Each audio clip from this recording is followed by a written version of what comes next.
Quelle mobilisation collective contre la pauvreté après la crise Covid? C'est le sujet dont nous allons débattre et discuter ensemble pendant 1 heure et demie. Je m'appelle Jean-Rémy, je vais modérer cette table ronde. Je dois vous dire que je remplace Jean-Christophe Gisbert, qui devait être l'animateur, qui est malheureusement empêché, mais qui assurait en grande partie la présentation la préparation de cette conférence. Donc je ne pensais pour lui en ce moment, car c'est un ami. Nous allons donc ensemble échanger sur ce thème de la pauvreté. Personnellement, en me documentant pour préparer cette table ronde et surtout en écoutant d'autres intervenants des journées de l'économie cette année qui parlent largement de la crise Covid et post-Covid, je me suis dit que finalement la crise sanitaire aggravait des situations qui étaient déjà bien dégradées dans certains cas. Et que chez certaines catégories, comme les jeunes notamment, c'est particulièrement sensible. Et qu'au fond, la question est de savoir si les mesures qui ont été prises ont été efficaces, où en est la France face à la pauvreté, s'il convient de prolonger, d'aménager les mesures qui sont prises, d'en changer, d'en inventer des nouvelles, de quelle manière, mais aussi de prévoir, j'ai trouvé ça frappant dans d'autres conférences, quel serait l'impact de cette reprise économique qui était inattendue, qui est tout en paradoxe, avec un chômage à 8% et en même temps des difficultés pour les entreprises à recruter, etc. Alors, vous me direz notamment si vous partagez ce sentiment d'une période inédite face auquel les réponses traditionnelles ne marchent plus. Alors, nous sommes bien servis par le calendrier, d'une certaine manière, parce qu'il y a deux documents de contribution importantes qui viennent sur le thème de la pauvreté qui viennent de sortir. Alors le premier, c'est une note qui s'intitule « La lutte contre la pauvreté au temps du coronavirus, constat sur les effets de la crise sur la pauvreté et point de vigilance ». Alors c'est une note, quand je dis une note, c'est un document d'une 60aine de pages qui est rédigé par le comité d'évaluation de la stratégie nationale de prévention et de lutte contre la pauvreté, et dont la dernière version de ce travail a été publiée mi-octobre, donc elle est très récente. C'est un rapport qui met en évidence une montée de la pauvreté. Sans être trop long, je vais en citer 2 courts extraits. La crise a entraîné une hausse du nombre de personnes en situation de précarité, du fait d'un mécanisme d'entrave des sorties et des nouvelles entrées dans la pauvreté, de personnes qui en étaient plus ou moins proches, auto-entrepreneurs, travailleurs indépendants, travailleurs précaires et étudiants par exemple. L'effet de la crise et du premier confinement sur les revenus des jeunes, en particulier des classes populaires, est confirmé. Les jeunes ont ainsi été particulièrement fragilisés par la crise. Santé mentale, précarité alimentaire, baisse de revenus, etc. Et l'autre citation qui m'a frappé, la crise a montré la qualité du filet de sécurité en place en France. Renforcé par des mesures d'urgence, il a permis d'éviter une explosion de la pauvreté dont les effets auraient pu persister à long terme, comme cela a été le cas après la crise de 2008. Ces 2 extrêmes, m'ont marqué parce qu'ils disent des choses non pas contradictoires, mais sensiblement différentes. Et alors le second document dont je parlais, celui-là, il est paru avant-hier, le mercredi 3 novembre, c'est la première estimation du taux de pauvreté pour 2020 et elle a été rendue publique par l'INSEE. Elle indique donc que 14,6% des personnes seraient en dessous du seuil de pauvreté en France. C'est un taux qui est stable par rapport à 2019 et c'est ce qui était commenté. Et d'ailleurs, le directeur général de l'INSEE, sur le blog de l'Institut, écrit « Cette stabilité peut étonner si l'on se réfère aux, entre guillemets, millions de pauvres supplémentaires dont la presse fait l'écho depuis 1 an ». Donc voilà une autre donnée importante. Alors, tout ça m'amène à vous présenter les participants à cette conférence. Et je vais précisément commencer par présenter Sylvie Leminez, puisque Sylvie Leminez est responsable de l'unité des études démographiques et sociales de l'INSEE. Elle est inspectrice générale de l'INSEE. Vous êtes par ailleurs diplômée de l'École nationale de la statistique et de l'administration économique. Et vous êtes titulaire d'un DEA en sociologie de la famille. Et bien sûr, vous êtes tout indiqué pour nous parler des données que l'INSEE vient de publier et que je viens d'évoquer. À côté de moi, je vous présente Sébastien Tholot. Sébastien est secrétaire général de la Fédération du Rhône du Secours populaire français. Vous êtes également secrétaire national du Secours populaire en charge des solidarités en France et en Europe. Et vous intervenez donc à ce titre dans le cadre d'un certain nombre d'auditions parlementaires, de relations institutionnelles et de réunions européennes dans le cadre du Fonds social européen. Je vous demanderai si on en a le temps, de dire un mot de ce travail. Mais vous serez aussi en quelque sorte, à travers votre association, la voix de ceux dont on parle aujourd'hui et qui ne sont ni à la tribune, ni sans doute dans la salle. Je vous présente également Philippe Barret, qui est directeur général du groupe Apicil. Apicil étant le 3e groupe de santé et de prévoyance en France, c'est un acteur de la retraite, de l'épargne, des produits financiers. Et c'est aussi un grand mécène des GECO. D'ailleurs, vous-même, Monsieur Barret, vous participez à des conférences depuis plusieurs années. Vous connaissez les enjeux de la solidarité, le poids, l'importance de la santé dans nos vies à tous. Et vous connaissez par ailleurs les entreprises. À ce titre, votre regard nous sera très précieux. Enfin, je dis enfin provisoirement parce que nous allons être rejoints par une 5e intervenante. Je vous présente, mais nous sommes ici chez lui, le père Olivier Artus, qui est recteur de l'Université catholique de Lyon depuis 2 ans.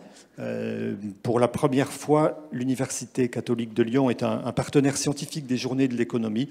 Et vous nous accueillez donc dans vos locaux et nous vous en remercions. Alors, il se trouve que vous êtes médecin, vous êtes prêtre, vous êtes professeur, vous êtes un expert auprès du Haut Conseil de l'évaluation de la recherche et de l'enseignement supérieur. Donc ce sont 3 états qui peuvent vous amener à porter un regard plus personnel sur le sujet que nous allons aborder aujourd'hui. Et puis vous avez aussi créé au sein de cette université une chaire dédiée au thème des vulnérabilités, une chaîne pluridisciplinaire dont j'espère que nous pourrons aussi revenir et dire un mot. Et puis, comme la vie est décidément très bien faite, je vous présente enfin Élise Huillery qui nous rejoint à l'instant. Bonjour madame. Alors, vous êtes professeur de sciences économiques à l'Université Paris-Dauphine, mais vous participez aussi aux travaux du comité d'évaluation de la stratégie nationale de prévention et de lutte contre la pauvreté. Et vous êtes également membre du Conseil scientifique de l'éducation nationale. Vous êtes chercheur affilié à différents laboratoires, dont certains hors de France. Alors, pour résumer d'un trait vos travaux, ce qui m'a frappé, c'est que vous avez d'abord travaillé sur les colonies françaises d'Afrique de l'Ouest sous l'angle économique, et que d'une manière générale, vos recherches portent aujourd'hui sur les déterminants de la pauvreté, des inégalités, et sur les politiques publiques qui pourraient permettre de les réduire.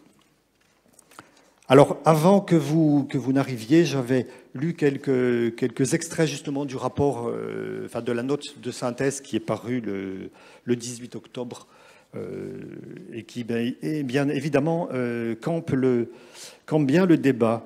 Alors, je vais vous prendre à froid parce que je vous ai réservé la première question.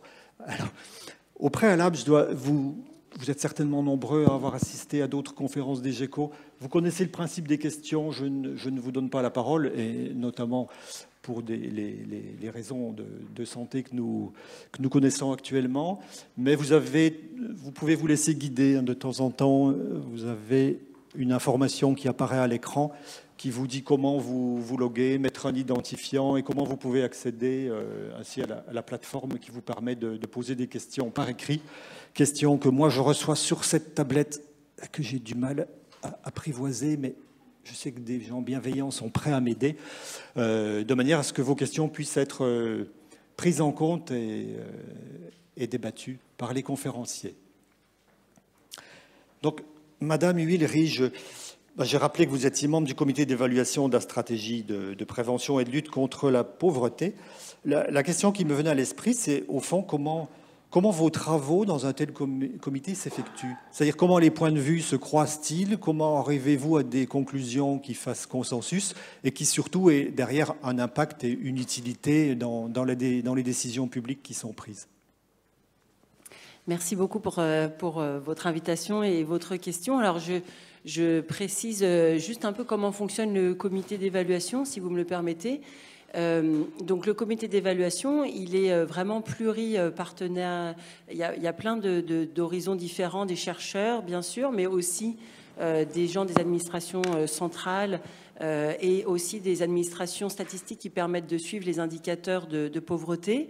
Il y a aussi des responsables associatifs dans le comité d'évaluation. Donc, par exemple, le Secours catholique est représenté, entre autres associations qui luttent contre la pauvreté et essayent de venir en aide aux personnes concernées. Il y a, de manière très intéressante, justement, des personnes concernées par la pauvreté. Il y a un collège dans le comité d'évaluation constitué de 13 personnes qui proviennent, enfin, on va dire, qui nous ont été recommandées par des associations. Donc ces personnes-là ont des auditions et elles sont écoutées, entendues par tous les membres du comité d'évaluation. Et il y a également, enfin, et c'est important, un panel citoyen, donc de personnes plus représentatives pour également pouvoir entendre quelles sont les perceptions d'un échantillon représentatif de citoyens sur la pauvreté, ses déterminants, ses évolutions et les politiques publiques qui permettent enfin qui cherchent à, pas forcément qui permettent, mais qui cherchent à faire baisser la pauvreté. Donc voilà de quoi est constitué ce comité d'évaluation. D'horizons, donc de personnes d'horizons très différentes. Alors, il y a beaucoup d'auditions qui sont faites par le comité d'évaluation avec des personnes qui sont reçues régulièrement, donc du monde associatif, les personnes concernées, comme je viens de le dire, etc. Et puis, il y a des réunions plénières du comité où nous débattons de comment... quelles sont les questions qu'il faut que l'on se pose et qu'il faut qu'on évalue, et quelles sont les données auxquelles on peut accéder pour évaluer, et quelles sont les recommandations que l'on veut faire à partir des données que nous avons collectées et analysées ensemble. Donc c'est effectivement des travaux qui nécessitent beaucoup de temps pour recueillir les données, les analyser et en tirer des recommandations communes. On sort 2 fois par an un rapport pour faire le point de ce que l'on a pu faire comme travaux, collecter comme données, analyser quelles sont les recommandations au stade où on en est, qui nous paraissent les plus pertinentes. Donc c'est vraiment des débats. Alors il n'y a pas en général de points de vue très différents. En fait, une fois qu'on a analysé ensemble les données et les informations que l'on avait à travers les auditions et les instituts de statistiques, globalement, nous arrivons en échangeant à un consensus, parce que c'est un peu ça le sens de votre question. Tout à fait. De manière relativement simple en réalité, puisque les informations et les statistiques que l'on possède sont relativement simples, enfin simples non, mais en tout cas on a la même lecture de ces statistiques. Cependant, peut-être que l'on y viendra dans le débat plus tard, effectivement il y a souvent comment dire, une petite fracture, on va dire s'il en est une, entre la perception des personnes concernées, par exemple, et les statistiques globales macroéconomiques. Et là, bon, on voit avec les statistiques qui sont sorties avant-hier à quel point la perception peut être extrêmement différente, et c'est un peu ça qui est également le cas dans le comité d'évaluation. Et ça, effectivement, oui, j'avais envie de rebondir là-dessus par rapport à ma question. C'est comment, notamment s'il y a dans la salle ou sur Internet des étudiants en économie, c'est comment, pour vous-même qui êtes une économiste, donc dans mon esprit habitué à manipuler des chiffres, des ordres de grandeur élevés, comment cela est conciliable avec les témoignages entre guillemets des vrais gens, comme on disait il y a quelques années, des témoignages bruts qui sont plus psychosociologiques. Comment est-ce que vous entrez là-dedans pour vous poser la question? Moi, je crois beaucoup à l'interdépendance entre les données statistiques et ce qu'on appelle le qualitatif, c'est-à-dire effectivement les récits, les témoignages des personnes concernées ou par exemple des associations qui viennent en aide aux personnes concernées par la pauvreté. Je crois beaucoup que l'un ne peut pas être intéressant sans l'autre, mais c'est vrai dans les deux sens. C'est-à-dire que c'est vrai que les statistiques ont besoin, pour être interprétées, pour être comprises, d'avoir des retours qualitatifs à travers d'entretiens et de groupes de paroles pour pouvoir faire sens. Donc par exemple, là on va y venir, j'imagine, pour la production du taux de pauvreté à 14,6%. Comment est-ce qu'on peut concilier ce chiffre avec les retours du terrain? Et en fait, c'est très important d'analyser des statistiques en ayant des apports qualitatifs qui donnent des interprétations en fait de ces chiffres et qui posent des questions aussi par rapport à ces chiffres. Mais inversement, les témoignages ont besoin d'être objectivés dans une certaine mesure avec des statistiques qui doivent être interrogées par ces témoignages de manière à creuser certaines questions statistiquement qui n'apparaissent pas forcément au premier plan, mais on ne peut pas en rester au qualitatif non plus. C'est-à-dire qu'il faut sortir des situations individuelles pour essayer d'objectiver à un niveau régional, départemental, national, peu importe le niveau, pour essayer d'objectiver un ressenti. Donc les deux sont vraiment extrêmement complémentaires. Et il faut chercher à les faire concilier, évidemment, mais ils sont complémentaires. Merci. Je me tourne maintenant vers Sylvie Leminez et je pense qu'on va prolonger justement cette approche du sujet. Alors, je disais tout à l'heure qu'on avait en quelque sorte un scoop, puisque votre rapport est sorti avant-hier et que vous en êtes une productrice évidemment éminente. Donc, vous avez dans ce rapport, vous parlez de la stabilité du taux de pauvreté en France, malgré une récession de 8%. Et je cite notamment le quotidien Les Échos, avant-hier, dans son édition du soir, qui écrivait « La rumeur d'une hausse de 1 million du nombre de pauvres pendant les confinements et la pandémie était considérée comme une vérité. » Et du coup, Dominique Seux parle de fake news à ce propos. Je ne sais pas ce que vous en pensez. Alors, j'ai envie de demander quels sont les éléments les plus significatifs en matière de taux de pauvreté et des inégalités de niveau de vie en 2020 qui ressortent de vos estimations. Et puis vous nous expliquerez peut-être aussi la méthodologie très, très rapidement à laquelle vous avez procédé, parce que j'ai entendu tout à l'heure dans la voiture en venant à la radio que ce ne sont pas des chiffres définitifs quand même. Alors voilà, j'ai écouté ça d'une oreille rapide et je me suis dit, j'ai de la chance. Je vais pouvoir poser la question directement à l'auteur ou au co-auteur. Merci et bonjour à toutes et à tous. Alors, je vais essayer de répondre à votre question. Donc l'INSEE a publié, vous le disiez, avant-hier, une première estimation, parce qu'effectivement les chiffres définitifs de la pauvreté monétaire ne seront connus que l'année prochaine. Une première estimation du niveau de vie en France en 2020, des inégalités de niveau de vie et de ce qu'on appelle le taux de pauvreté monétaire. Donc avant de rentrer dans les détails, je vais peut-être donner deux définitions. Tout d'abord, qu'est-ce que le niveau de vie? Alors le niveau de vie d'une personne, en fait, c'est le revenu disponible de son ménage.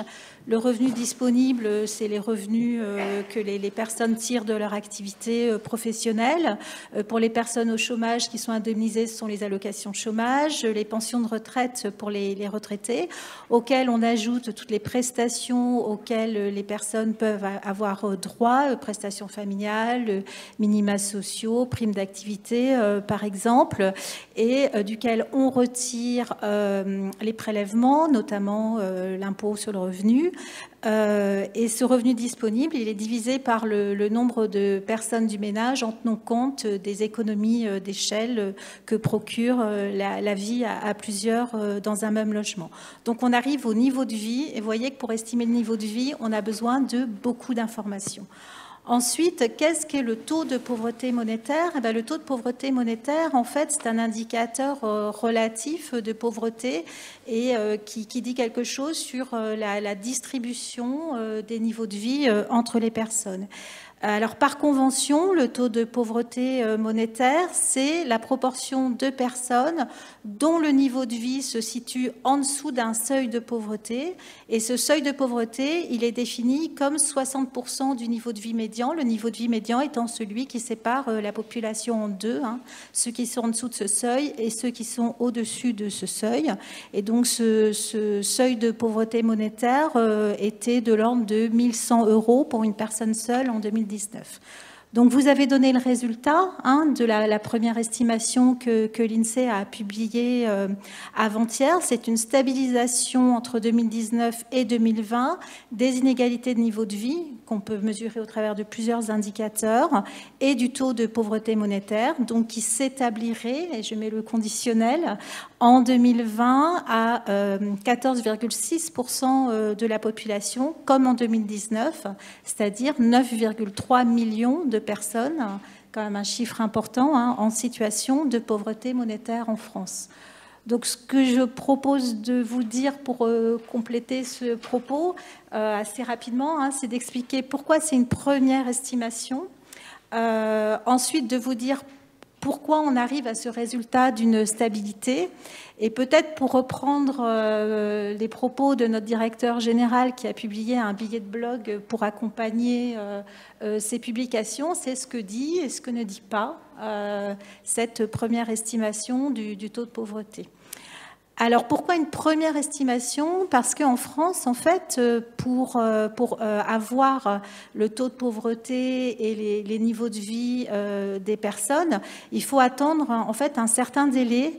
Et en gros, c'est 20 mois après la fin de l'année. Par exemple, là, en octobre, l'INSEE a publié le taux de pauvreté et les inégalités de niveau de vie en 2019. Et pourquoi il faut attendre ce temps-là? C'est parce que l'INSEE a fait le choix, mais d'autres pays aussi, à la fois pour des raisons vraiment de qualité des données, mais aussi de coût, de s'appuyer sur des données administratives et notamment les données fiscales des revenus déclarés aux personnes, notamment au titre de l'impôt sur le revenu, des données sociales aussi, sur toutes les prestations qui peuvent être perçues. Et ces données, on les a pour un échantillon vraiment important d'individus et de ménages qui ont répondu à une des grandes enquêtes de la statistique publique, l'enquête emploi, qui permet de connaître plein de caractéristiques sur les ménages, la composition familiale, la situation des personnes par rapport à l'emploi. Donc ça, on ne peut pas l'avoir là pour l'année 2020. Alors et c'est un délai qui est long, ce qui peut expliquer aussi qu'on attendait le chiffre et que d'autres chiffres ont pu circuler. Ce que l'INSEE fait depuis 2015, c'était une expérimentation au départ, mais qui a été probante, donc qu'on réalise tous les ans. C'est que, voilà, c'est à cette période de l'année, donc c'est 10-11 mois après la fin de l'année, à partir d'un modèle de microsimulation qui est réalisé conjointement avec l'adresse et le service statistique ministériel du ministère de la Solidarité et de la Santé et avec la CNAF. En fait, on prend le dernier dispositif dont je vous ai parlé qui donne les estimations définitives, qui s'appelle l'enquête revenus fiscaux et sociaux. On prend les dernières données dont on dispose et on les fait vieillir, on les fait évoluer avec l'aide d'énormément d'informations dont on dispose, l'évolution de la population, des situations sur le marché du travail, mais aussi grâce à des données de l'administration fiscale, des caisses de sécurité sociale, etc. On a des indicateurs sur l'évolution de différents types de revenus et on en déduit une distribution des niveaux de vie en 2020 par rapport à laquelle on est ensuite en mesure d'estimer la proportion de personnes pauvres. Donc c'est un exercice qui a fait ses preuves jusqu'à maintenant. On a des petits écarts, je ne le cache pas, sur le taux de pauvreté. L'année dernière, on avait estimé en première estimation un taux de pauvreté monétaire en 2019 qui s'est écarté de 0,1 point de l'estimation définitive. Mais quand on prévoyait une baisse, on avait une baisse. Quand on prévoyait une hausse, on avait une hausse. Alors cette année, l'exercice, il est un petit peu plus fragile que les autres années. Ça, il faut en être conscient et on le dit en toute transparence, dans la mesure où il y a eu quand même des chocs vraiment très importants sur les revenus des personnes en 2020, différents selon les catégories de ménages, et qu'on on a repris la méthode qu'on utilise d'habitude, mais on a dû aussi l'adapter pour simuler ce qui était nouveau, l'activité, le dispositif d'activité partielle. Donc ça, c'était le premier point dont je voulais parler. Alors ensuite, comment on arrive à cette stabilité des inégalités de niveau de vie et du taux de pauvreté monétaire en 2020? Quels mécanismes sont à l'œuvre? Alors, outre le système de protection sociale, dont vous disiez tout à l'heure que c'était un filet très important et qui a joué son rôle d'amortisseur des chocs très importants de l'année 2020, eh bien, en fait, il y a les dispositifs exceptionnels qui ont été mis en place, qui ont joué. Alors, il y a le dispositif d'activité partielle, alors qui a surtout plus particulièrement concerné des niveaux de vie intermédiaires. Dans ces niveaux de vie intermédiaires, il y a beaucoup de personnes qui sont ouvriers, employés, professions intermédiaires, qui ont été plus concernées par l'activité partielle. C'est moins le cas dans le bas de la distribution des revenus, puisqu'il y a moins de personnes en emploi ou des emplois de courte durée. C'est moins le cas dans le haut de la distribution, puisque par exemple, il y a davantage de personnes qui sont cadres, qui ont été en télétravail et qui ont eu leur revenu d'activité conservé. Ensuite, il y a les aides aux travailleurs indépendants et notamment les aides du Fonds de solidarité qui ont été très importantes pour les travailleurs indépendants qui ont été concernés. Et puis, il y a toutes les aides exceptionnelles destinées aux ménages les plus modestes, les aides qui ont été versées, de mémoire, je crois que c'était en juin et en novembre 2020, d'un montant de 150 € aux personnes qui étaient allocataires. Alors, il faut que je reprenne mes notes, parce que, qui étaient allocataires de l'allocation de solidarité spécifique, du RSA, avec des majorations de 100 € pour les enfants à charge, des aides également fin août avec ces majorations pour les personnes bénéficiaires de l'allocation de rentrée scolaire, également des versements pour des jeunes âgés de moins de 25 ans, non étudiants, bénéficiaires des aides au logement, avec des montants assez importants, de 200 € en juin, de 150 € en novembre. Et ces aides d'un montant de 2,2 milliards d'euros ont été vraiment ciblées sur les personnes les plus modestes. On estime que 80% de ces aides ont été destinées aux personnes, les 30% les plus modestes en France, et donc elles ont fortement contribué à limiter les pertes de revenus, et sans ces aides exceptionnelles, là en particulier pour les ménages les plus modestes, on estime que la pauvreté aurait augmenté de 0,5 points, donc c'est-à-dire environ 350 000 personnes en plus.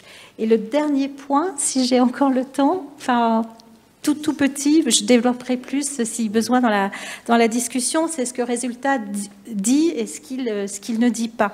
Alors tout d'abord, le taux de pauvreté monétaire ne dit pas tout de la pauvreté monétaire. Il ne dit pas si elle s'est intensifiée ou pas, et on a des raisons de penser, il y a plusieurs indicateurs qui nous laissent penser qu'elle a pu s'intensifier, en tout cas pour certaines catégories de la population. Ensuite, la pauvreté n'est pas que monétaire. Donc, un indicateur de pauvreté monétaire ne dit pas tout des situations de pauvreté et de précarité. Et je voudrais aussi dire que le champ sur lequel on travaille et sur lequel on a procédé à ces estimations, il est large parce qu'il couvre quand même 95% de la population. Mais il ne couvre pas quand même certaines situations. Il ne couvre pas toutes les personnes qui sont sans abri, qui vivent dans des habitations mobiles, qui vivent dans des communautés, que ce soit des foyers, des établissements médicaux et sociaux, des résidences universitaires pour les jeunes. Et en plus, l'INSEE, donc on ne travaille que sur ce qu'on appelle les ménages ordinaires de France métropolitaine, et parce qu'on mesure mal les revenus des étudiants, dont vous parliez tout à l'heure, parce qu'on ne connaît pas les transferts intrafamiliaux, parce que les étudiants, comme certains apprentis, quand ils sont rattachés au foyer fiscal de leurs parents, ne sont pas dans l'obligation de déclarer leurs revenus et qu'on travaille à partir de données déclarées à l'administration fiscale, on ne connaît pas bien les revenus de ces personnes. Voilà. Merci beaucoup. Je vous invite, mesdames et messieurs, aussi ceux qui nous suivent en ligne, à aller voir sur le site des GECO. Vous avez dans la présentation de cette conférence l'ensemble des documents dont nous parlons là, ou également la note de votre directeur général sur son blog, justement sur ce que disent les chiffres et ce qu'ils ne disent pas. Vous pouvez consulter tout ça en ligne et télécharger tous ces documents. C'est vraiment très, très précieux. Je voudrais passer aussi maintenant à une dimension de terrain avec vous, Monsieur Tolo. D'une part, le comité d'évaluation de la stratégie qu'on vient d'écouter on constate une hausse du recours à l'aide alimentaire, l'arrivée d'un nouveau public dans les centres de distribution en 2020 qui témoigne d'une augmentation de la précarité alimentaire. Vous-même, en juin 2020, sur BFM Lyon, vous étiez invité et vous aviez parlé d'une hausse de 30% des demandes d'aide depuis le confinement, donc le premier confinement qui avait 3 mois, du mois de mars. Alors ensuite, est-ce que vous avez vu arriver de nouvelles personnes, de nouveaux profils parmi vos bénéficiaires? Est-ce que malheureusement, ce sont des arrivées, j'allais dire, durables, avec des gens qui se sont enfoncés, si vous me passez le terme, dans une situation de grande précarité? Oui. Alors tout d'abord, concernant le Secours populaire, c'est une association qui a un peu plus d'1 million d'implantations en France. En 2020, c'est un peu plus de 3 millions de personnes qui ont été accueillies, accompagnées et aidées. Et je rejoins tout à fait ce qui a été dit par les 2 premières intervenantes, c'est-à-dire qu'il faut une complémentarité aujourd'hui. Et d'ailleurs, on le fait pour la première fois avec l'INSEE dans le cadre de la précarité alimentaire, de pouvoir croiser ce qui relève alors de la perception, mais aussi de situation, et de données plus globales qui permettent quand même d'avoir des indicateurs et de pouvoir aussi positionner, ce qui n'est pas notre cas pour nous, mais en tout cas, je pense, la politique publique derrière. Ce qui nous semble important, alors aussi pour réagir à ce que disent les échos ou autres, à un moment donné, c'est tant mieux que les millions de pauvres ne soient pas aujourd'hui présents.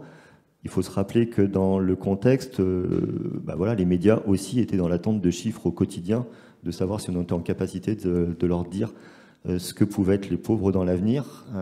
Donc ils attendaient aussi ça. Et d'un autre côté, comme il a été dit, c'est aussi la question de qu'est-ce que l'on met derrière la question de la pauvreté. Parler des pauvres dans une phrase, c'est assez simple. C'est beaucoup plus compliqué dans les situations des personnes. On peut parler de pauvreté, on peut parler de précarité. Il y a la question monétaire, mais il y a vraiment aussi d'autres champs. Et notamment une des répercussions de l'épidémie, c'était aussi la question de la fragilité psychologique pour un grand nombre de personnes. La question des indicateurs, voilà, le seuil de pauvreté fixé à peu près à 1100 euros. Si on le rapproche du niveau du SMIC, on n'est pas très loin non plus. Donc la question de la pauvreté, quand on travaille, on n'en est pas très loin, on est à quelques dizaines d'euros par mois. Donc voilà, considérons la question de la pauvreté dans l'ensemble de sa globalité. On a eu une hausse très importante au niveau alimentaire, parce que ça a été vraiment un besoin à couvrir, parce que c'était un besoin essentiel. Il était couplé, on le dit moi, mais aussi de la question de l'hygiène, parce que c'est aussi un coût important pour les personnes. Et dans les nouveaux publics, en fait, on a eu, comme vous l'avez signalé, alors la question des étudiants, très fortement. Les étudiants, pour 2 principales raisons, c'est que ce qui concernait les petits boulots de la restauration, des gardes, se sont arrêtés. La question de la restauration collective, des restos-us, s'est arrêtée également. Et ils étaient dans leur période aussi, pour un certain nombre, à avoir des stages, et notamment des stages gratifiés. Et beaucoup de stages n'ont pas pu avoir lieu. Il en a été de même pour aussi les foyers monoparentaux. Et aujourd'hui, les étudiants et les foyers monoparentaux, ce sont encore les publics que nous recevons et que nous continuons de recevoir, et en augmentation depuis le début du Covid en mars 2020.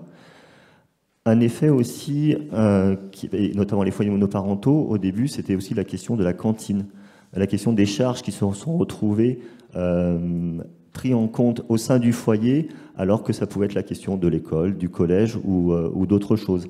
La question aussi de la continuité scolaire numérique a été extrêmement difficile. Donc tous ces points-là ont fait que les foyers monoparentaux, soyons clairs, les foyers monoparentaux sont les femmes. les femmes avec les enfants, c'est pas les hommes avec les enfants. Aujourd'hui, on les retrouve très fortement. Et aujourd'hui, la question de l'emploi, c'est aussi comment, quand on est seul, trouver un emploi qui permette aussi de concilier la vie avec ses enfants, l'éducation de ses enfants, avec des horaires qui peuvent être des horaires de ménage de 6h à 8h du matin, puis après revenir le soir de 17h à 22h. Tout ça n'est pas aussi simple dans la réalité. Donc voilà, les deux profils. Et on a eu beaucoup aussi de personnes alors, qui étaient en travail intérimaire, beaucoup d'auto-entrepreneurs, c'est-à-dire des gens qui s'en sortaient peut-être correctement, qui étaient sur le fil de rasoir, mais qui tenaient l'ensemble de leurs revenus, de leurs charges sociales, mais qui ne pouvaient plus du coup les assurer puisque leur activité s'est arrêtée du jour au lendemain. Et puis comme vous l'avez dit, les aides sont arrivées au mois de juin. Mais entre le mois de mars, enfin le mois d'avril et le mois de mai, il y a eu une période aussi, à un moment donné, qui était de répondre d'une façon assez forte à ces besoins. Les étudiants qui se sont retrouvés au 22 mars sans travail, les aides qui ont été apportées l'ont été apportées la deuxième quinzaine de juin. Donc ça laisse aussi un temps. Et ce temps-là, c'était celui d'associations qui ont pu aussi essayer de faire et de développer des opportunités de solidarité, de porter aussi des choses chez des gens qui n'avaient pas la capacité de se déplacer, parce qu'il ne fallait pas non plus se déplacer. Et le premier confinement, comme les suivants, en fait, nous ont obligés à chaque fois à voir comment on pouvait apporter des réponses auprès de ces nouveaux publics. Donc aujourd'hui, heureusement, on n'est plus à 30% d'augmentation. C'était vraiment une augmentation très forte dans le temps du premier confinement. Aujourd'hui, la hausse par rapport à l'année 2019 est encore présente. Sur un plan national, elle se situe pour le secours populaire entre 5 et 10%. 5 à 10%, c'est-à-dire on prend les 30% et on ajoute encore 5. Non, on est revenu aujourd'hui à une augmentation de 5 à 10%. Il y a des choses très inégalitaires, selon, là c'est un chiffre national, donc selon que l'on est en milieu rural, en grande ville, les choses sont très différentes. Et puis à un moment donné, c'est que quand on est en capacité d'accueillir 100 personnes et qu'il y a des demandes d'aide qui arrivent en plus, quand on est à 100 personnes accueillies, on ne peut pas aller au-delà. Donc on ne répond pas non plus à tous les besoins. Un dernier point qui est aussi que cette reprise économique, elle est là, tant mieux. Comme pour toute reprise et tout chiffre macro, en fait derrière, la reprise économique n'est pas viable pour tout le monde. Aujourd'hui, on espère que les publics les plus éloignés, vous l'avez rappelé, plus de 9 millions de personnes sous le seuil de pauvreté, ils étaient là avant l'épidémie. Les questions d'accompagnement et des moyens donnés à l'accompagnement vers le retour vers l'emploi, c'est pas qu'une question de ce que l'on a dans le temps de l'épidémie, c'était aussi une question d'avant également. D'accord, merci. Je vais me tourner vers vous, Monsieur Barret. Vous êtes directeur général de la PICIL, comme je l'ai dit.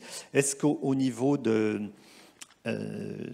votre compagnie, vous avez remarqué des changements? Est-ce que vous avez été amené à prendre des mesures exceptionnelles liées à ce contexte?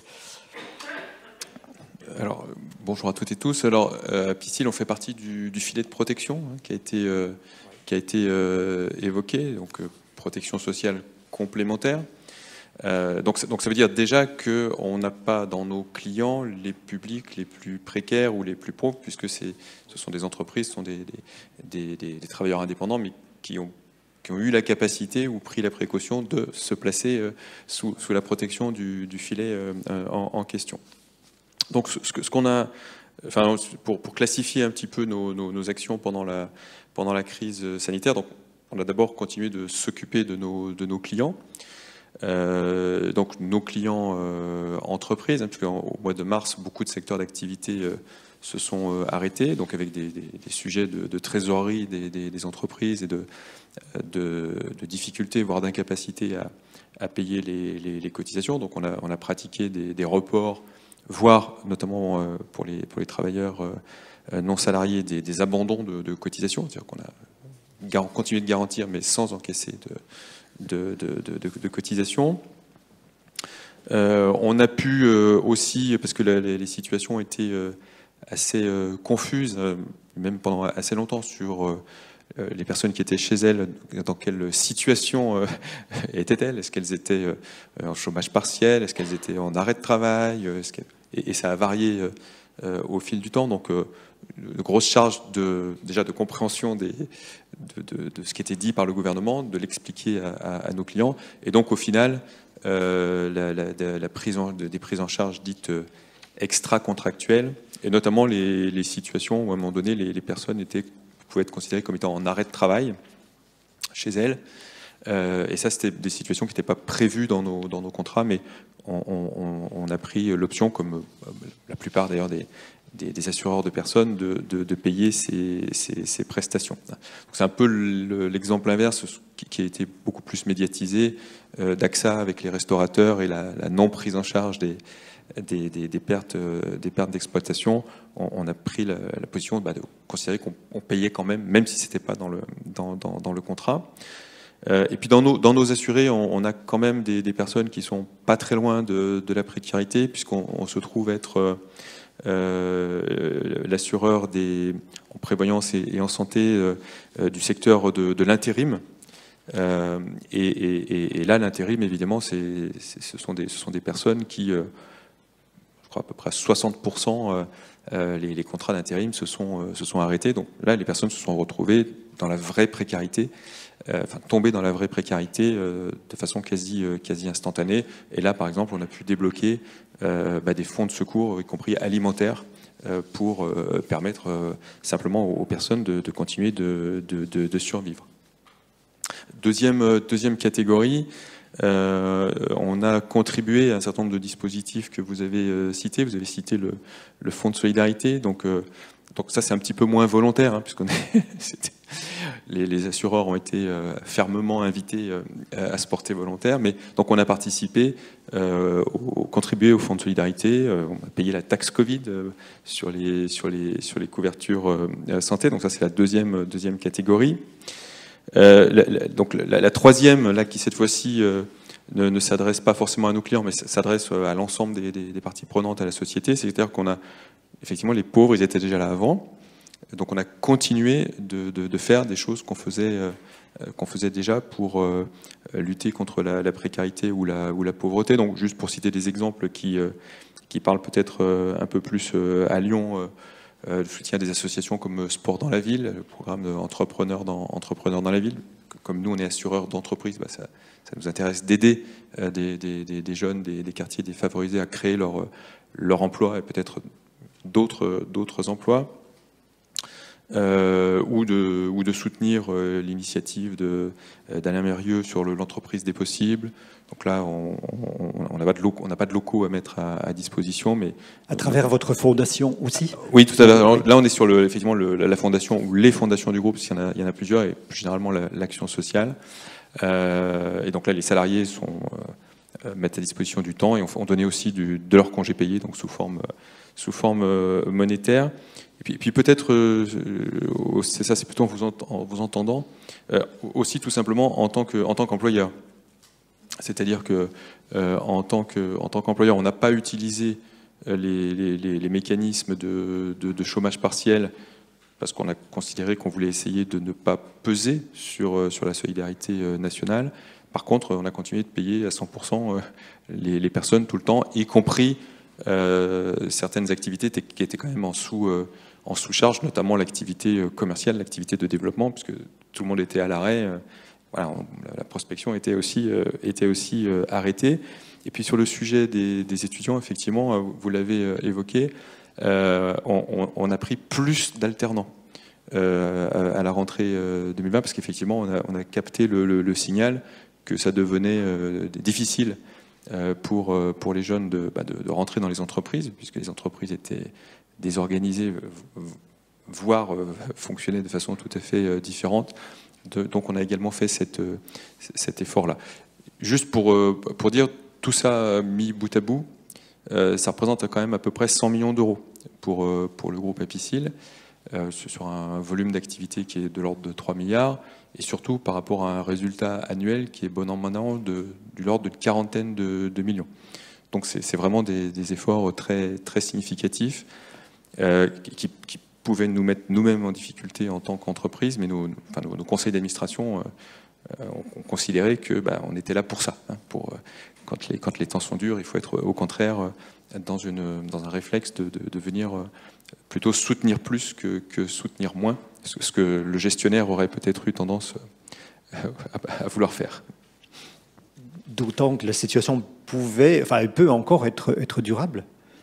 Oui, alors ça c'est effectivement, je n'ai aucune idée en fait de la durabilité de la situation, mais le fait est que ce qui me semble clair, c'est que le sentiment de précarité, y compris pour les entreprises, y compris pour ceux qui sont éloignés de la pauvreté, il s'est accru, parce qu'une chose est sûre, c'est que rien n'est sûr.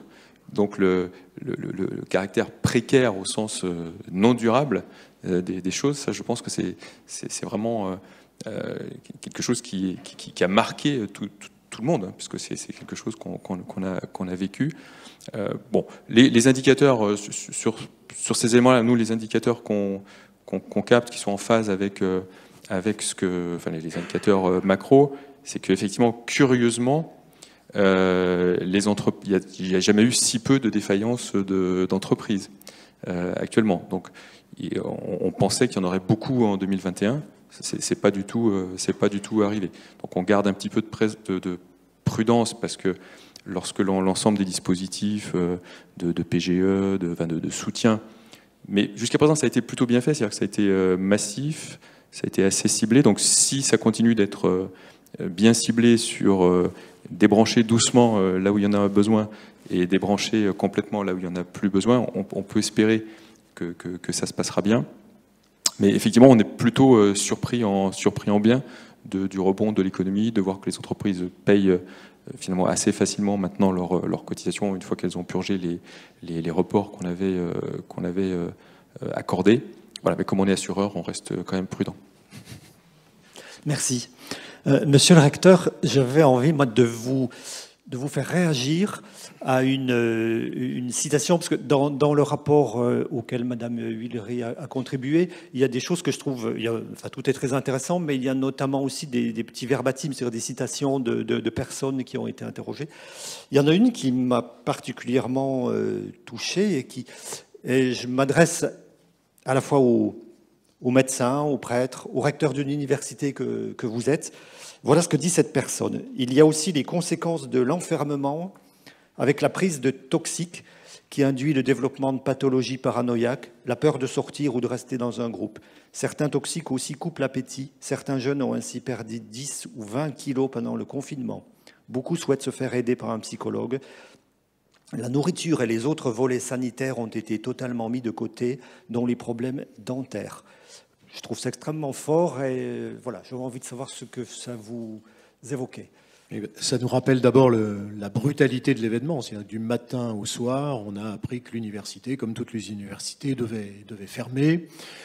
Donc au cours des 3 confinements, il fallait d'abord comprendre l'impact sur les étudiants et nous avons fait des enquêtes quantitatives, donc qui ont été relativement mobilisantes pour les étudiants, donc avec un nombre de réponses exploitables.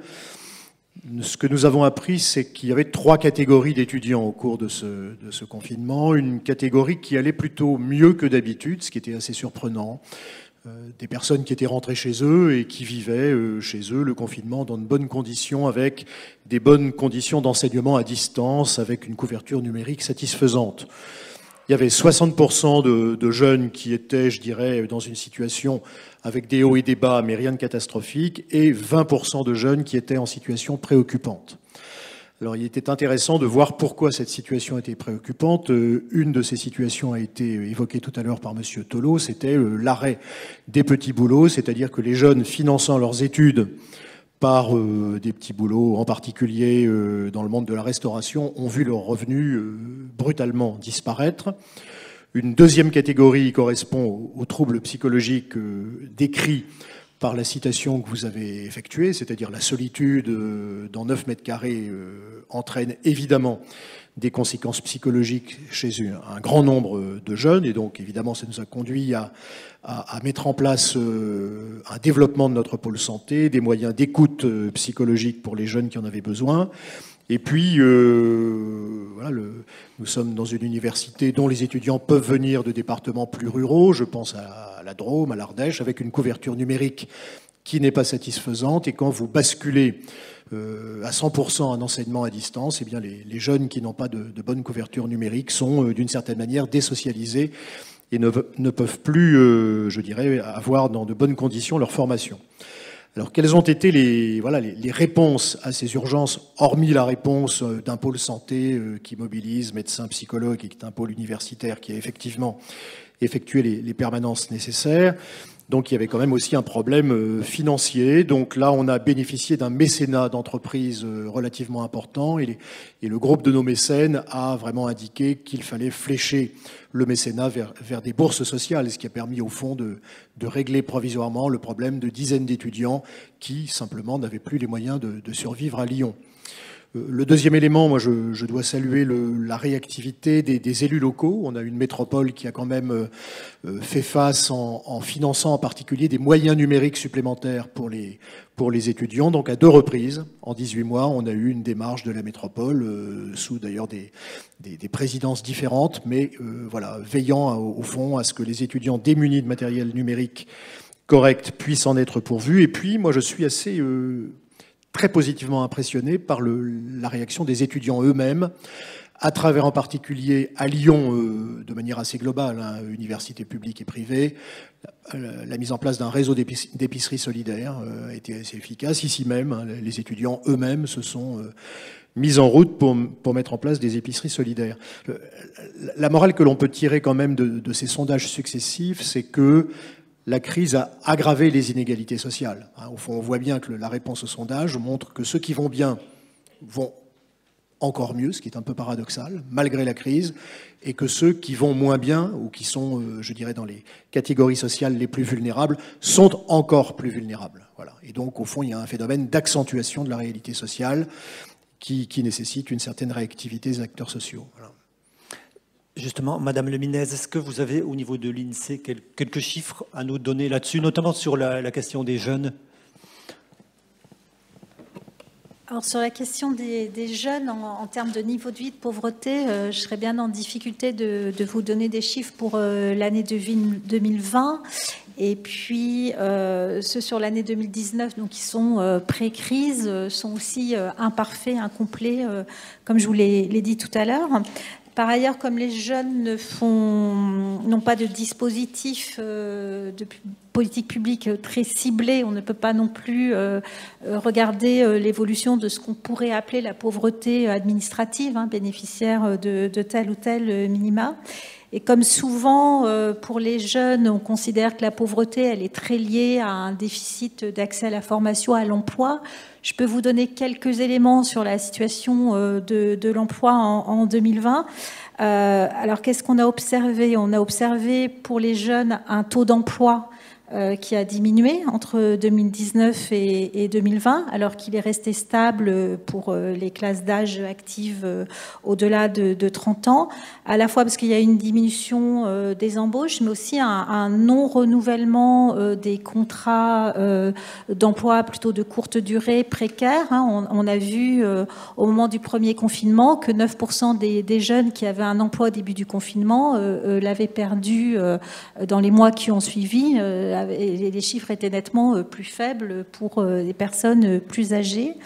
Le taux de chômage, alors l'évolution du taux de chômage entre 2019 et 2020, on a beaucoup titré là-dessus, elle est en trompe-l'œil parce que voilà, les gens ont été empêchés aussi, n'ont pas pu faire de recherche active d'emploi. Donc en moyenne, pour tous les Français, le taux de chômage a un petit peu baissé entre 2019 et 2020, mais il a augmenté pour les plus jeunes.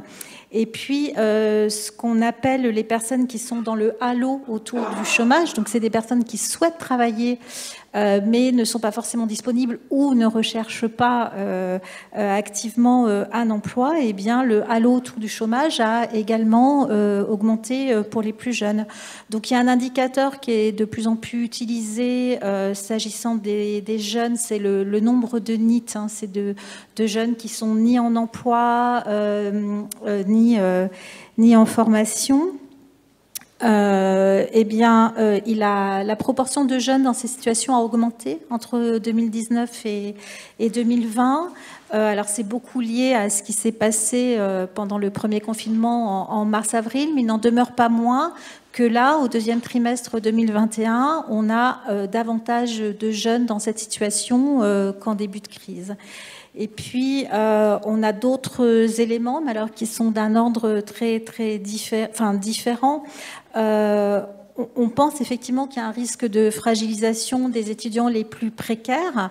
On n'a pas de chiffres à mettre en regard pour l'instant, mais en 2014, l'INSEE, avec le service statistique ministériel du ministère de la Solidarité et de la Santé, l'adresse, avait conduit une enquête qui s'appelait l'enquête nationale sur les ressources des jeunes et qui essayait de justement bien connaître les ressources des jeunes en incluant les transferts familiaux, etc.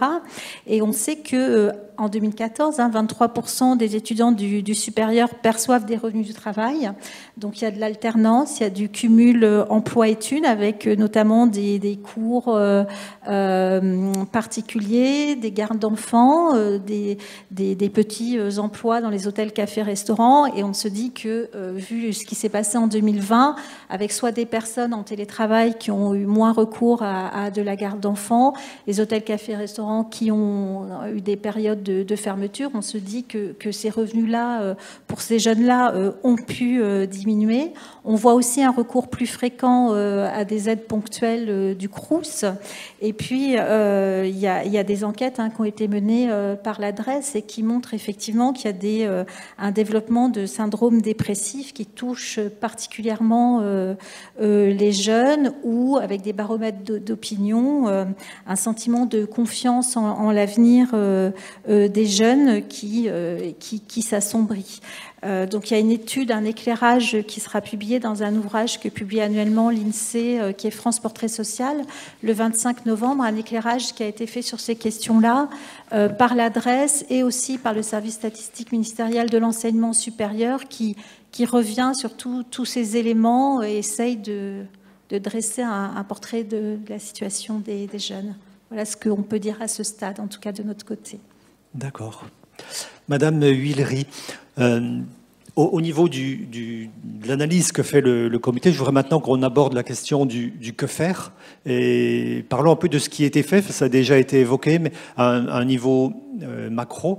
Est-ce que votre comité et vous-même aussi, simplement, parmi toutes les mesures qui ont été prises, lesquelles semblent vous avoir eu le meilleur impact entre toutes les mesures comme le chômage partiel, le soutien aux indépendants, l'aide à l'emploi des jeunes, etc.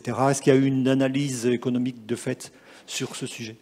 Oui, donc on a vraiment essayé avec des informations parfois manquantes, donc je vais aussi être assez modeste sur les conclusions qu'on peut en tirer, mais effectivement on a fait un effort important depuis mars 2020 pour lister déjà tous les dispositifs, essayer d'en évaluer les montants financiers, mais aussi les nombres de bénéficiaires, de manière à pouvoir faire une analyse de l'impact de ces dispositifs d'aide pendant la période, donc jusqu'aujourd'hui, depuis mars 2020. Le dispositif, en montant à la fois financier et en nombre de bénéficiaires, qui est absolument discordant, on va dire, mais positivement par rapport aux autres, c'est le chômage partiel. C'est-à-dire que ça n'a aucune commune mesure. C'est 36 milliards pour le chômage partiel, c'est 8 millions de bénéficiaires au pic du chômage partiel, ce qui n'a aucune commune mesure avec les autres dispositifs que Sylvie Leminez a cité tout à l'heure, notamment pour les plus importants. Il y a l'aide aux intermittents du spectacle, donc ça c'est un montant important, mais aussi un montant important de plusieurs milliards d'euros, ça a été les aides de 100 et 150 euros de manière ponctuelle, donc en mai, juin, je crois que c'est en mai, et puis ensuite en novembre, effectivement, pour les familles avec des revenus modestes. Mais ça n'a aucune commune mesure. C'est vraiment la mesure essentielle, c'est le chômage partiel. Et en fait, la conclusion qu'on en tire en termes de comité, sans rentrer dans le détail de chaque mesure, c'est qu'il y a vraiment eu, et je pense que ça rejoint vraiment tous les interventions précédentes, il y a eu en fait un accroissement de l'écart entre ceux qui étaient déjà au-dessus de la barre de la pauvreté, qui étaient donc en emploi en emploi temps complet plutôt, parce que comme vous l'avez dit, hein, je crois, un emploi au SMIC à temps partiel, on est en dessous du niveau de pauvreté. Donc il faut être au SMIC à temps complet ou alors à des niveaux de revenus plus élevés à temps partiel pour être au-dessus du niveau de pauvreté. Pour ces personnes-là, il y a vraiment eu, grâce au chômage partiel et aux aides ponctuelles, on a maintenu au-dessus de la barre. Donc ça a été super efficace. Et en revanche, en dessous de la barre, pour ceux qui étaient déjà en dessous de la barre, et ils sont un peu en dessous des radars, hein, pour les raisons que Sylvie Luminez a décrites tout à l'heure. Là, on craint une descente, donc un accroissement de l'intensité de la pauvreté, c'est-à-dire de l'écart entre le revenu des personnes qui sont déjà en dessous et le seuil. On peut être juste en dessous du seuil, par exemple à 1 000 €, donc on est pauvre au sens de la statistique, mais juste en dessous. Et si on tombe à 500 €, ça ne se voit pas du tout dans la statistique. On a un taux de pauvreté qui n'évolue pas du tout, mais pourtant on a un accroissement de l'intensité de la pauvreté. Et ça, c'est donc effectivement des analyses qui vont être conduites, qui doivent être conduites, parce que l'analyse qu'on fait de toutes les mesures qui ont été faites et qui sont importantes, c'est qu'on a l'impression d'avoir maintenu au-dessus du seuil ceux qui étaient déjà au-dessus, mais en revanche, pas bien aidés, pas suffisamment, pas bien aidés, ceux qui étaient déjà en dessous et qui ont pu s'enfoncer. Donc il va falloir mesurer l'intensité de la pauvreté, il va falloir mesurer les taux de pauvreté à des seuils plus bas pour se rendre compte de ça. Et ça, c'est vraiment une conclusion un peu générale.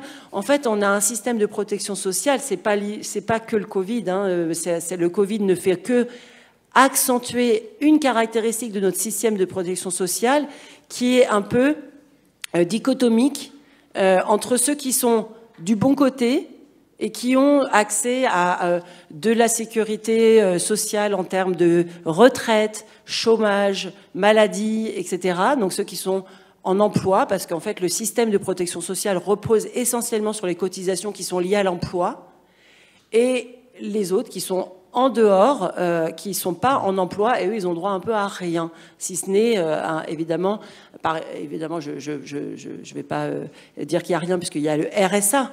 Et le RSA concerne les plus de 25 ans. Mais c'est ça la situation des 18-24 ans dont on parle énormément actuellement. Exactement, ça nous amène en fait à ce problème. Alors déjà, il y a ces plus de 25 ans qui ont seulement le RSA. Bon, c'est déjà ça, mais c'est jamais que 565 €. Enfin, je veux dire, faut réaliser ce que c'est quand même. Et puis, il y a les jeunes de 18 à 25 ans qui n'ont rien, ni l'emploi qui leur permet d'avoir les cotisations, etc. Évidemment, parce que la moitié sont étudiants. 15% environ de ces jeunes de moins de 25 ans sont NEET, c'est-à-dire ni en emploi ni en formation. 50% donc sont étudiants et 35% travaillent. Mais parmi les 35% qui travaillent, énormément, c'est assez impressionnant de voir les chiffres, ont des revenus extrêmement bas. Extrêmement bas. On a la moyenne des revenus des 18-25 ans qui travaillent, c'est 7 000 € par an. C'est extrêmement bas. Donc on est sur de l'emploi hyper précaire, avec des trous, des reprises. Et on est vraiment sur des niveaux d'emploi avec des niveaux de rémunération qui sont très très faibles. Donc ces 18-25 ans, étudiants sans rien ou qui travaillent mais avec des revenus très très bas, n'ont aucun filet social. Donc ça a été une des conclusions des travaux du comité. Une des conclusions assez importantes, c'est d'alerter sur la situation des jeunes. Merci. Alors, dans le domaine du que faire, comment faire, dans quoi s'engager maintenant, Monsieur Tolo, je vais me tourner vers vous pour savoir comment les acteurs locaux, et dont vous-même le Secours populaire français, vous pouvez vous mobiliser encore plus, trouver de nouveaux dispositifs, de nouveaux moyens d'agir. Est-ce que vous avez là-dessus des exemples, disons, de bonnes pratiques, de choses que vous pourriez dupliquer, ou est-ce que vous avez des choses que vous avez inventées par la force des choses? Oui, alors sur le encore plus, juste d'abord, c'est que ce qui a été dit, c'est que les aides conjoncturelles très fortes et massives qui ont été débloquées par l'État, ont vraiment joué leur rôle. Maintenant, on est dans une question de savoir est-ce qu'il y aura une politique d'aide plus structurelle pour la suite. Et du coup, une vigilance que nous, on a aussi à avoir, c'est qu'il y a une solidarité qui est obligatoire, qui relève de l'État, qui relève des collectivités locales, selon leur champ de compétences, et des associations qui ont une solidarité qui est volontaire. Il ne faut pas qu'à la suite de cette épidémie, on ait encore des fonds qui arrivent et qui fassent que les associations deviennent des délégataires de services publics, alors que ça doit rester le champ de la fonction publique au sens large. Et je le dis parce que c'est pas les mêmes champs, c'est pas les mêmes rôles et c'est pas les mêmes fonctionnements qu'il doit y avoir entre les acteurs associatifs et les acteurs institutionnels. Nous, on relève d'abord, mais c'est aussi une particularité, alors pas que du Secours populaire, vous parlez d'acteurs locaux, mais de la question de la force du bénévolat et de l'engagement bénévole, qui a été certes très remanié dans le temps de l'épidémie, avec des personnes notamment qui se sont retrouvées empêchées de faire leur action de bénévolat. On pense aux plus de 70 ans au début. Des gens qui ont eu un temps pour faire du bénévolat de par leur situation et qui reprennent une activité. Donc la force de l'engagement bénévole, il faut aussi qu'on la mesure et savoir comment on peut l'organiser au service des plus précaires. Donc ça, je pense que dans le encore plus, c'est que la question de l'engagement bénévole doit continuer d'être réfléchie par nos associations. Et un autre effet quand même positif qui a touché quand même beaucoup d'associations, ça a été aussi par ceux qui étaient sur le haut des revenus, une générosité en termes de dons financiers et qu'on constate qui a été très forte en 2020, qui redescend en 2021, mais qui continue d'être quand même importante pour un très grand nombre d'associations dans le champ de la lutte contre la pauvreté. C'est peut-être ça qui nous aidera aussi à faire encore plus. Mais par contre, pour nous l'intérêt n'est pas que les dons privés au sens large ne soient pas compensés à hauteur de ce que les collectivités, les politiques publiques doivent faire également. Deux exemples d'actions et de pratiques qu'on a. Alors, on a beaucoup parlé d'aide alimentaire. L'aide alimentaire, on a été aussi beaucoup sur la question, puisque les transports de marchandises ne fonctionnaient plus, on est aussi retourné dans quelque chose d'un peu d'une simplicité, d'aller vers des circuits courts, et notamment sur la question des fruits et légumes. Ça a un double intérêt, c'est que ça permet, s'il y a les moyens qui sont mis en place, de pouvoir aussi être dans une relation de proximité avec le monde paysan et de garantir aussi à des agriculteurs, à des éleveurs aussi, certes d'avoir des fois des dons, mais aussi de pouvoir acheter à un juste prix leur production. Le deuxième impact, c'est aussi de continuer d'avoir ce que l'on veut, c'est-à-dire une diversité de l'aide alimentaire, et notamment de la qualité de l'aide alimentaire par des fruits et légumes. On est bien sûr sujet à de la saisonnalité, mais c'est aussi important de pouvoir le continuer. Et l'autre point que je voudrais surtout développer, celui qui a été dit plusieurs fois, c'est la question du numérique. On savait très bien qu'on n'allait pas pouvoir fonctionner en dehors du numérique. Le Covid a été un vrai accélérateur de toutes les démarches qui se font. L'État n'a pas renoncé à son plan 2022 de 100% des services publics dématérialisés. Derrière ça, il faut avoir l'accès, et comme vous l'avez signalé, quand on est dans la Drôme ou en Ardèche, c'est quel accès on a à tout ça. Il faut aussi le relier à un terme qui est apparu qui s'appelle l'électronisme. Avant, on parlait d'illettrisme. Maintenant, c'est l'électronisme. C'est pas parce qu'on a un outil qu'on va savoir s'en servir. Et c'est pas parce qu'on est bénévole et que l'on met en place quelque chose autour de l'accompagnement du numérique qu'on est soi-même déjà à l'aise avec le numérique. Donc la question du numérique est importante parce que ça devient quand même la porte d'entrée pour avoir un recours, un accès à ces droits, et que l'accès à ces droits ne devienne pas une augmentation du non-recours aux droits. Et la deuxième chose, c'est que derrière le numérique, il ne faut pas le voir comme quelque chose qui renferme, mais c'est comment est-ce que le numérique peut être un plus aussi dans des démarches collectives, dans la mise en place, dans nos structures, de temps avec 1 ou 2 ordinateurs où plusieurs personnes vont pouvoir se retrouver sur des questions qui vont être essentielles, comme permettre d'aller sur les portails des administrations, mais aussi d'aller sur la question de la découverte. On va tous sur Internet pour découvrir des choses. Il faut aussi le permettre aux gens qui sont en situation de pauvreté de pouvoir aussi avoir ces temps-là. Et la question alors, de l'accès à des savoirs, les savoirs en ligne, les cours en ligne, que ce soit pour des enfants de primaire, de collège, de lycée, mais aussi d'étudiants, c'est une vraie question.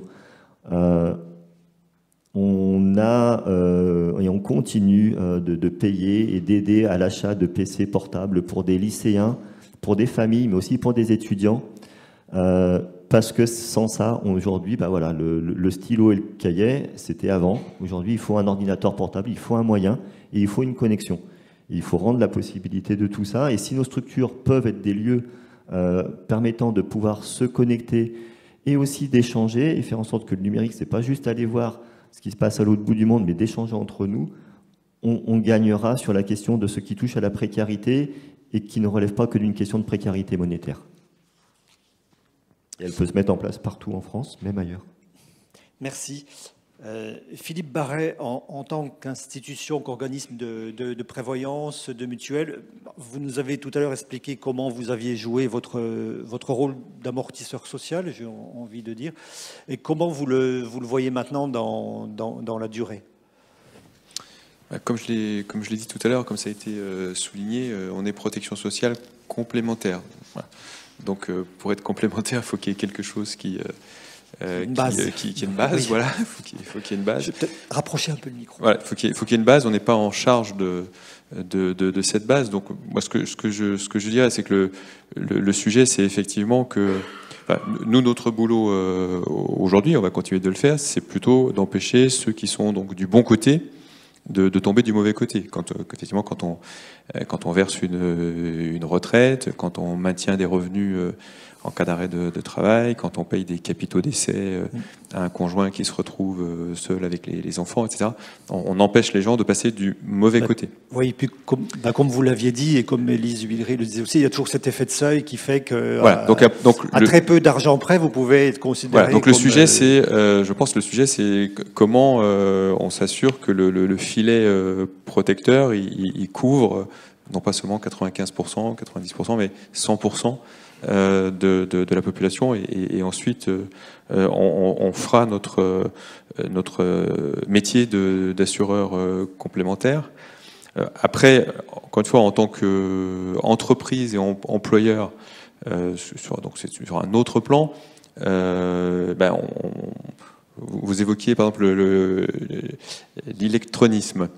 Effectivement, ça c'est une question qu'on se pose puisque on dématérialise tous nos process et on sait bien que parmi nos clients, donc l'électronique, ça concerne plutôt les personnes âgées, donc on sait bien qu'une partie de nos clients va être en difficulté par rapport à ça, donc on essaye de simplifier l'accès, on essaye d'être voilà, on a des conseillers au téléphone pour guider, par exemple, pour créer son espace client, etc.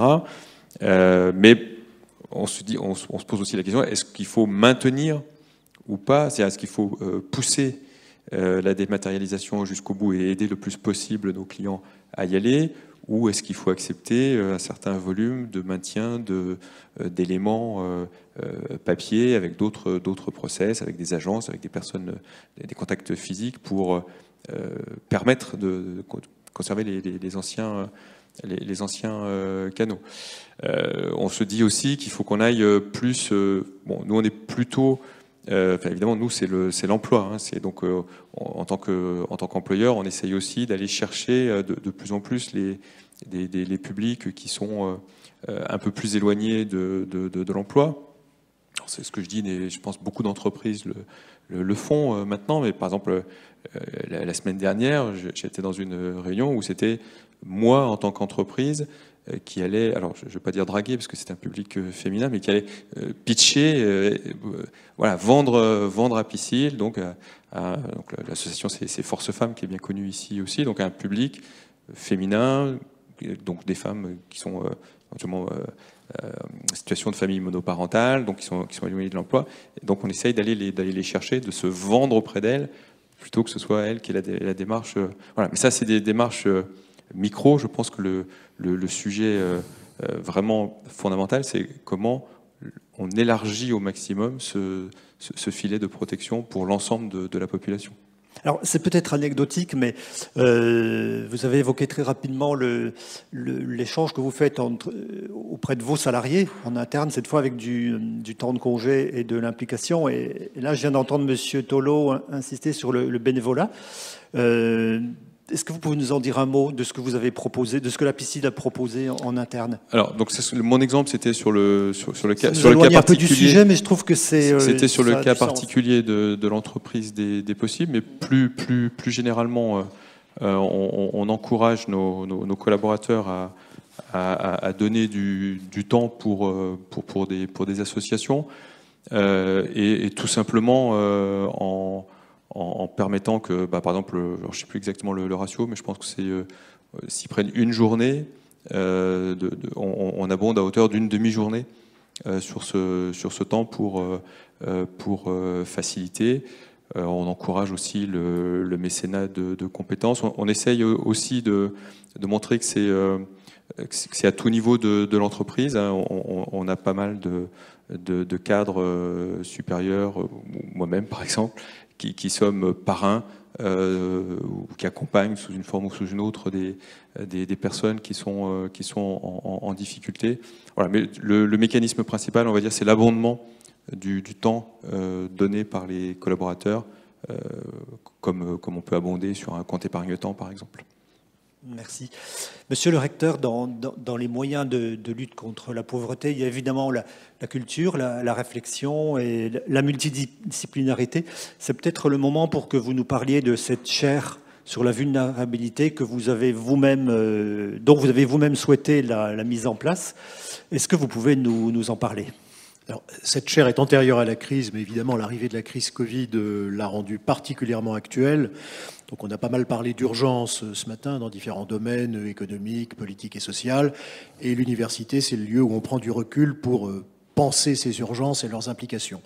Donc la chaire vulnérabilité met en relation des universitaires, le monde de l'entreprise, Apicil d'ailleurs est engagé dans ce bateau, des politiques, des acteurs sociaux divers, pour au fond voir quel est l'impact des vulnérabilités, non seulement sur l'économie, non seulement sur le monde de la santé, non seulement sur l'écologie, mais sur la compréhension que l'homme a de lui-même. Et finalement, cette chaire nous permet également de mener une réflexion anthropologique et philosophique pour voir au fond ce que la crise change dans notre rapport au réel.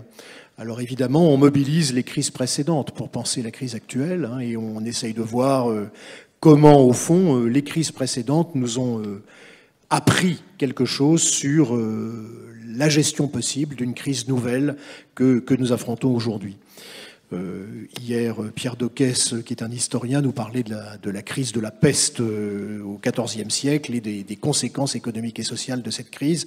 Donc, au fond, faire jouer la mémoire que nous avons, la mémoire culturelle que nous avons, pour réagir de manière adaptée à cette crise. Donc, au fond, là, l'université joue son rôle de lieu de réflexion.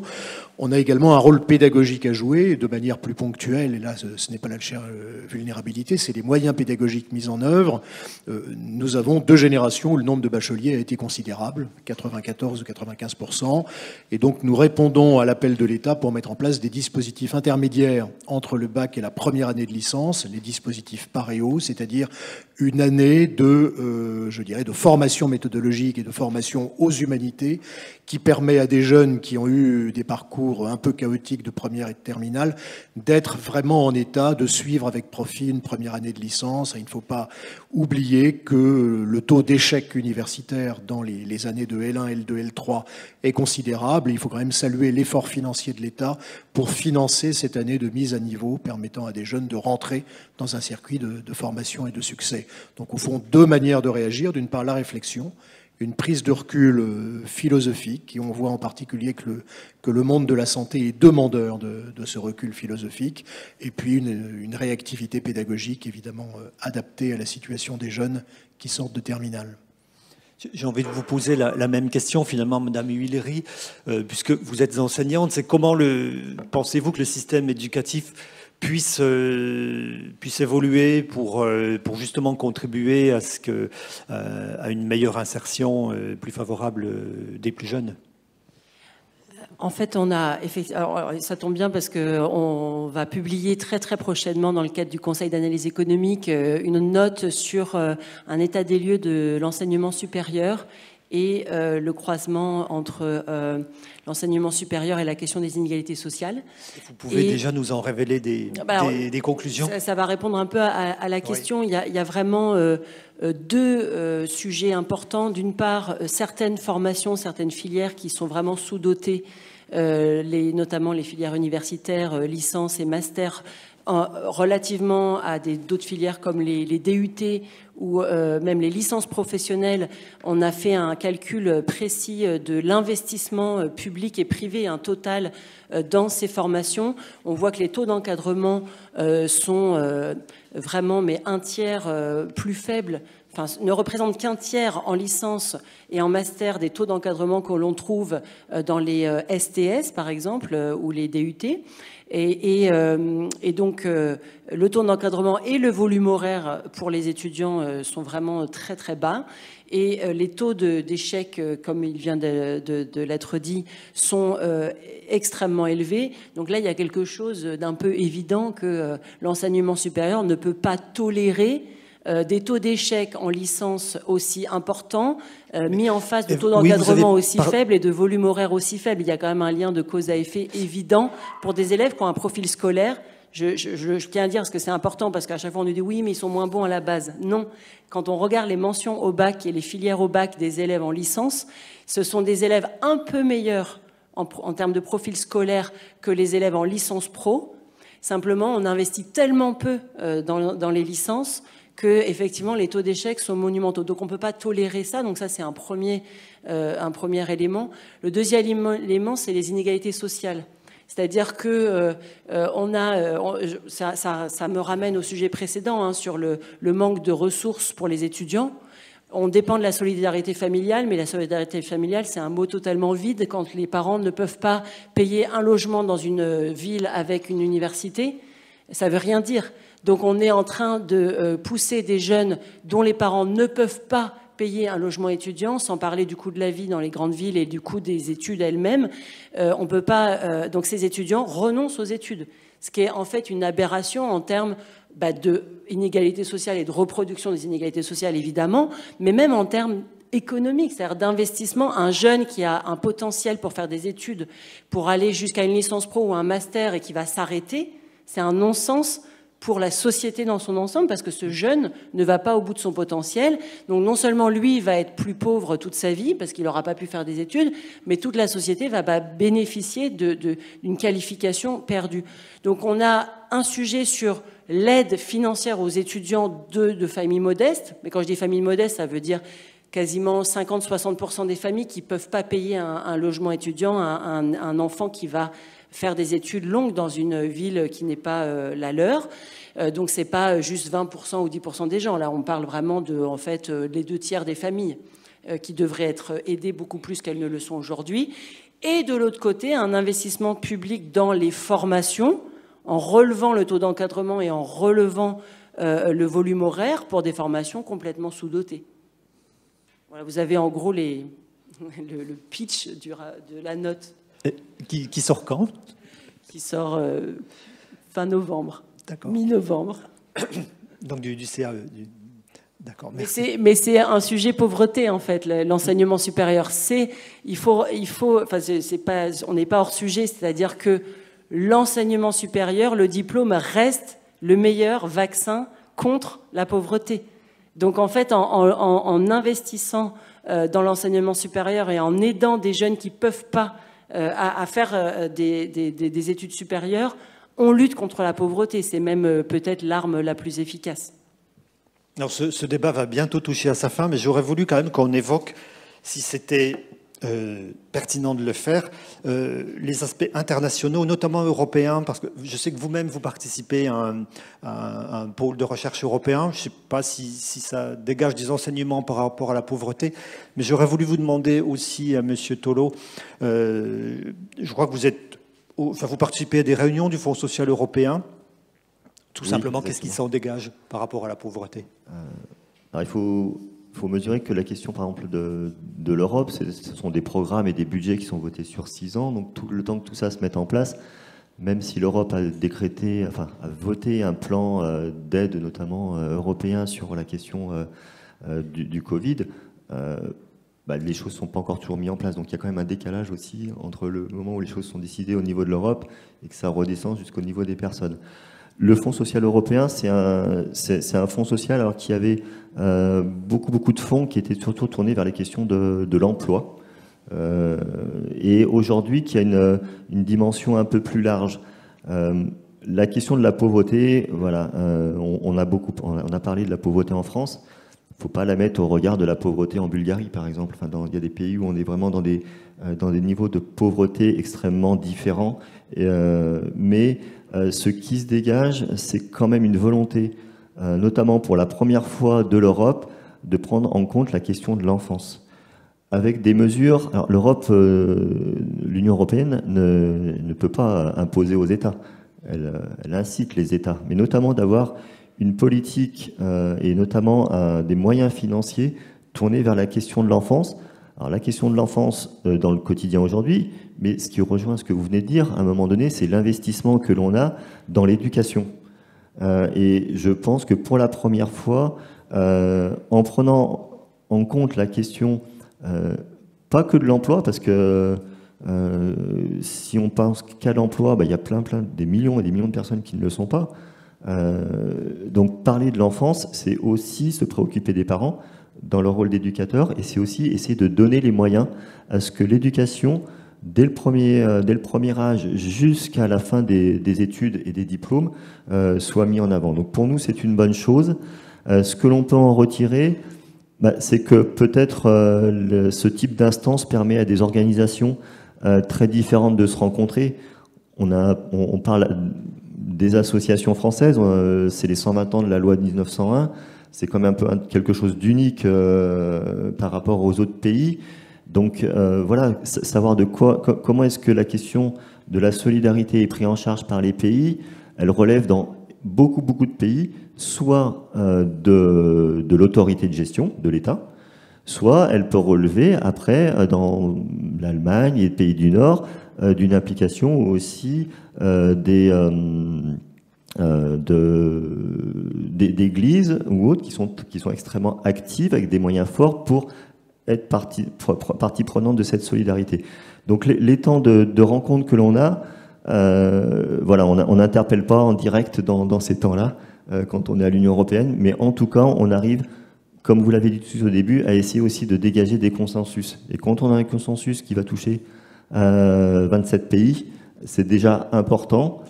Après, la déclinaison, il faut lui laisser le temps, et c'est le temps de politique, et le temps mais qui est normal aussi. Il ne faut pas demander de l'immédiateté dans tout. Merci beaucoup. Il n'était pas prévu qu'on aborde dans cette table ronde qui touche à sa fin la question mondiale de la pauvreté avec la problématique Nord-Sud, mais je voudrais quand même vous réserver la dernière question, monsieur le recteur, notamment parce que vous êtes reconnu comme un exégète, un spécialiste de l'Ancien Testament, de la Bible hébraïque, dans ce soubassement culturel des grandes... qui dominent une large partie du monde.